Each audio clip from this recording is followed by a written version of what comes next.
Oui, ben les statues, je veux dire, c'est des statues en tôle, puis ça, je veux dire, ça peut être enlevé, ça peut être remplacé, je veux dire, mais il y a une importance quand même de certaines de ces statues-là qui peuvent avoir au moins un point d'ancrage dans l'histoire, qu'on peut les mettre dans un musée, puis qu'on peut écrire sous la statue ce que ça symbolisait, puis c'est quoi la richesse historique, puis qu'est-ce que ça peut nous apprendre aujourd'hui, puis c'est ça. Il y a le danger de carrément juste effacer ces statues-là, puis de pointer du doigt des gens qui, à l'époque, ne connaissaient pas ce que nous, on connaît aujourd'hui, puis de les blâmer pour des...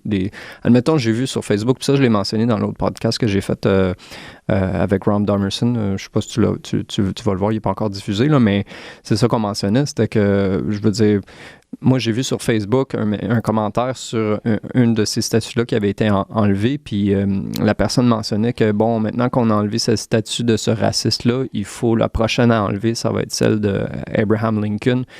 Puis là, à ce moment-là, j'ai lu ça, puis j'ai dit, OK, Abraham Lincoln, il était peut-être pas parfait, puis il y avait peut-être des plantations où, tu sais, je connais pas exactement tout ce personnage-là, mais c'est lui qui a aboli l'esclavage, puis lui, peut-être qu'il était pas parfait, puis il en était probablement conscient, mais lui, il voyait l'importance d'évoluer, puis de vouloir apporter des changements à la législation, à la façon qu'on vivait à l'époque. Lui, son objectif, c'était justement de prendre conscience qu'il n'était pas parfait, puis qui voulait apporter des changements pour faire avancer les choses, puis l'émancipation, puis de l'égalité, puis la fin de l'abolition de l'esclavagisme.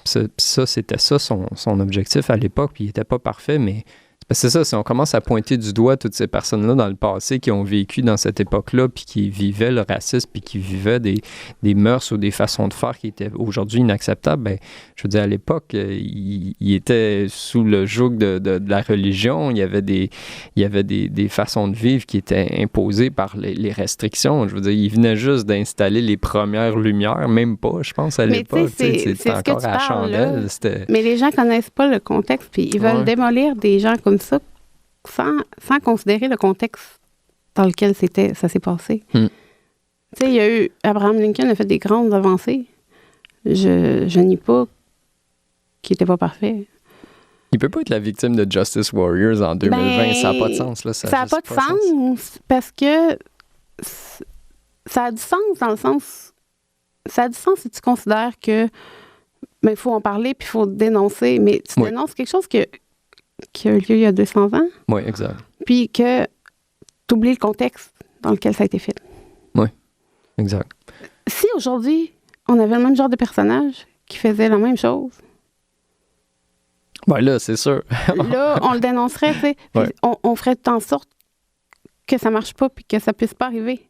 C'est ça l'important. Mais ça, il faut que tu connaisses ton histoire pour faire ça. J'aimerais juste remercier les gens qui écoutent le podcast, qui partagent, qui likent. C'est très important pour les créateurs de contenu d'avoir des gens qui vont partager et liker les vidéos. Allez sur YouTube, faites subscribe.